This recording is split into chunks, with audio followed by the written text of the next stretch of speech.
সুন্দর শিবলিঙ্গর মতো একদম তৈরি করা আছে।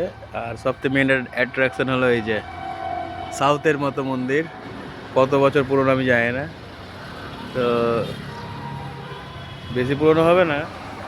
এই মন্দিরটা অনেকদিন থেকে আমি দেখতাম বাস দিয়ে যাওয়ার সময়, কিন্তু কখনো নেমে দেখা হয়নি।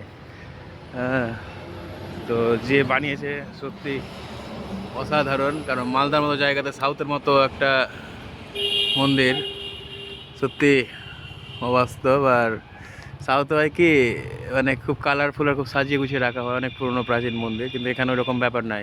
সাউথে বেশিরভাগ বা পুরনো মন্দিরগুলো পাথরের তৈরি থাকে, আর এখানে সিমেন্ট কংক্রিট, যার জন্য এটা পুরনো হয়ে গেছে। খুব একটা বেশি পুরনো না মন্দিরটা, এই ডিটেলস জানার চেষ্টা করছি।